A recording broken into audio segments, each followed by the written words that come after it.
Hi welcome to my channel Madhu's education alerts. This is your Madhusudan. ఈరోజు ఈ వీడియోలో ఎంసెట్కి సంబంధించి అలాట్మెంట్ 16th అలాట్మెంట్ అనేది వస్తుంది. అలాట్మెంట్ వచ్చిన తర్వాత క్లాస్ వర్క్స్ ఎప్పుడు స్టార్ట్ అవుతాయి? Already 19th class work starts అవుతాయని చెప్పారు. అసలు ఒకవేళ ఫస్ట్ ఫేజ్లో కానీ ఎవరికైనా సీట్ వచ్చినట్టయితే వాళ్ళకి ఆ సీట్ నచ్చకపోతే సెకండ్ ఫేజ్కి అనేది చూడడం అనేది సహజం. మరి అటువంటి సెకండ్ ఫేజ్కి వెళ్ళేంత వరకు కూడా క్లాస్ వర్క్స్ మనకి 19th స్టార్ట్ అయితే వాళ్ళు మిస్ అవుతున్నట్టేనా? వాళ్ళకి క్లాస్ వర్క్స్ పక్కాగా ఎప్పుడు జరుగుతాయి? ఈ ఫస్ట్ ఫేజ్ కాకుండా సెకండ్ ఫేజ్కి వెళ్ళే వాళ్ళ పరిస్థితి ఏంటి? అలాగే కొంతమందికి ఒకవేళ థర్డ్ ఫేజ్ ఉన్నట్టయితే థర్డ్ ఫేజ్ అంటే ఇంకా లేట్ అవుతుంది కాబట్టి ఈ క్లాస్ వర్క్స్ అనేది ఇబ్బంది అవుతుందా? అందుకు వీటికి అన్నిటికి సంబంధించి ఈ వీడియోలో ఒకసారి మనం షేర్ చేసుకుందాం. ఎవరైనా ఫస్ట్ టైంగా నా ఛానల్ చూసినట్టయితే please subscribe my channel.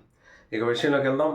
AP EAMCET తీసుకున్నట్టయితే ఏపీ ఎంసెట్కి సంబంధించి మనకి ఈ 16th ఈవినింగ్ 6 o'clockకి మనకి అలాట్మెంట్ అనేది అనౌన్స్ అవుతుంది.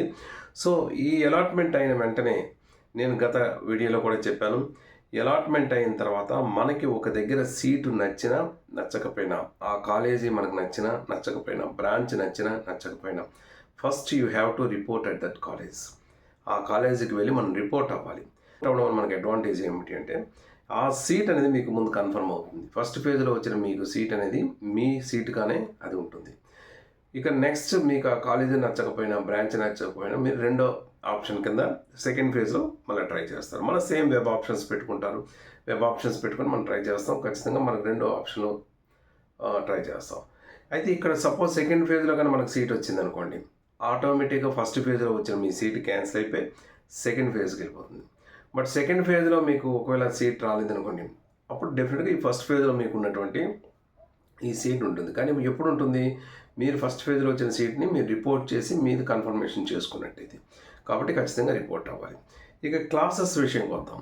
క్లాసెస్ అనేవి మనకి ఏఐసిటి మనకి ఎంసెట్ బోర్డు చెప్పిన ప్రకారంగా క్లాసెస్ అనేవి మనకి ఈ మంత్ 19th నుంచి క్లాస్ వర్క్ స్టార్ట్ చేయమన్నారు. 17th నుంచి 22nd వరకు రిపోర్టింగ్ అవుతారు. 19th నుంచే క్లాస్ వర్క్ చేయమన్నారు. మరి 19th నుంచి క్లాస్ వర్క్ స్టార్ట్ చేసినట్టయితే సెకండ్ ఫేజ్ ఒకవేళ ఉన్నట్టయినా లేదా థర్డ్ ఫేజ్ ఉన్నట్టయినా ఇంకా బ్యాక్ ఇంకా ఒక 10 days 15 days ఇంకా బ్యాక్ వెళ్ళిపోతుంది. సో థర్డ్ ఫేజ్ కానీ సెకండ్ ఫేజ్ కానీ ఉండి ఆ ఫేజ్లో ఎవరైనా జాయిన్ అయిన వాళ్ళు ఖచ్చితంగా ఒక 20 days 25 days వరకు లాస్ అవుతారు. అంటే క్లాసెస్ పోతాయని ఫస్ట్ ఫేజ్లోనే మనం ఎలాగైనా జాయిన్ అయిపోవాలా అని కొంతమందికి మీకు డౌట్ రావచ్చు. కాబట్టి ఇక్కడ మనం చూద్దాం. క్లాస్ వర్క్ అనేది 19th నుంచి స్టార్ట్ అయినప్పటికీ కూడా ఇంజనీరింగ్లో కూడా ఏ కాలేజీలో కూడా ఫస్ట్ డే నుంచే కంప్లీట్గా కోర్ సబ్జెక్ట్స్ మీద గట్టా చెప్పరు. చాలా కాలేజెస్లో కూడా కోర్ సబ్జెక్ట్స్ మీద ఉండవు.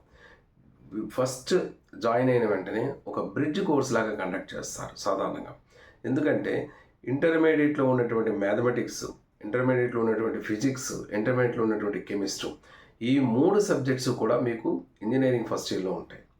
సో బేసికల్గా ఈ 3 సబ్జెక్ట్స్ తరగ నాలెడ్జ్ అనేది మనకి ఫస్ట్ ఇయర్లో అవసరం కాబట్టి జనరల్గా ఏ కాలేజీ తీసుకున్నా కూడా EAMCET counsellings first phase second phase అయ్యేంత వరకు కూడా ఈ కోర్సెస్ మీదే కాన్సన్ట్రేట్ చేస్తారు. ఈ సబ్జెక్ట్స్ని ఒక బ్రిడ్జ్ కోర్స్ లాగా పెట్టి మ్యాక్సిమం చాలా కాలేజెస్ అన్నీ కూడా ఇంగ్లీష్, ఫిజిక్స్, కెమిస్ట్రీ, మ్యాథమెటిక్స్ ఇవన్నీ కూడా ఒకసారి రివైండ్ చేస్తారు.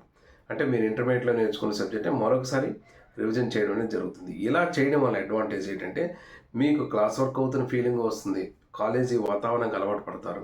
జనరల్గా ఒక 10 to 15 days వరకు ఇలా వెళ్ళిన తర్వాత అప్పుడు ఈలోపు మనకి జాయినింగ్స్ అన్నీ కూడా జాయినింగ్స్ అయిపోవడం, తర్వాత ఒకవేళ సెకండ్ ఫేజ్ ఉన్న సెకండ్ ఫేజ్లో కూడా ఒక కన్ఫర్మేషన్ రావడం ఇవన్నీ జరుగుతాయి. కాబట్టి మొత్తం ఫుల్ ఫ్లెడ్జ్డ్గా అందరూ వచ్చినప్పటి నుంచి రెగ్యులర్ సిలబస్లోకి ప్యాటర్న్లోకి వెళ్ళిపోతారు. కాబట్టి ఎవరైనా ఫస్ట్ ఫేజ్లో సీట్ వచ్చిన వాళ్ళు ఎవరైనా సరే మీకు కాలేజీ బిల్డింగ్ ఉండి జాయిన్ అయిపోతాను, ఆ బ్రాంచ్ ఇష్టమే, కాలేజ్ ఇష్టమే, నేను జాయిన్ అయిపోతాను అనుకుంటే హ్యాపీగా జాయిన్ అయిపోయి క్లాసెస్ అన్నీ కూడా అటెండ్ అయిపోండి. ఒకవేళ ఎవరికైనా కాలేజీ మాకు నచ్చలేదు, మేము ఆ బ్రాంచ్ నచ్చలేదు, మేము వేరే కాలేజీకి వెళ్ళిపోతాం అనుకునేటప్పుడు వెంటనే ఆ కాలేజీని మానేయకుండా మీరు ఏం చేస్తారంటే సెకండ్ ఫేజ్ వచ్చేంత వరకైనా ఆ కాలేజీలో క్లాసెస్కి అటెండ్ అవ్వండి. అటెండ్ అవ్వడం వల్ల మీకు ఆ కాలేజీలో ఎలా ఉందో వాతావరణం కూడా తెలుస్తుంది. ఇంజనీరింగ్లో ఎలా ఉంటుంది ఆ వాతావరణం కూడా మీకు కొద్దిగా అలవాటు పడతారు. సెకండ్ ఫేజ్లోకి వెళ్తాం కదా, మనం ఎందుకు ఈ క్లాసెస్ అని మానేయకూడదు. ఈలోపు మీకు కొన్ని బేసిక్స్ కూడా మీకు కూడా వస్తాయి. సో పక్కా క్లాస్ వర్క్స్ అనేవి మాత్రం జరిగేసరికి ఖచ్చితంగా ఒక 15-20 రోజులు పడడం అనేది తథ్యం, ఖచ్చితంగా పడుతుంది. కాబట్టి ఎవరు అటువంటి టెన్షన్ పడద్దు. మీరు ఏ ఫేజెస్ ప్రకారంగా నచ్చిన కాలేజీ నచ్చిన బ్రాంచ్లో ఎలా జాయిన్ అవ్వాలంటే ఆ విధంగా జాయిన్ అవ్వడం ట్రై చేయండి. దీనికి సంబంధించి ఇంకా మీకు ఏమైనా డౌట్స్ ఉన్నట్టయితే కామెంట్ బాక్స్లో పోస్ట్ చేయండి. తప్పకుండా నాకు తెలిసిన ఇన్ఫర్మేషన్ మీకు ఇస్తాను. Thank you so much for your watching. This is your Madhusudan. Thank you.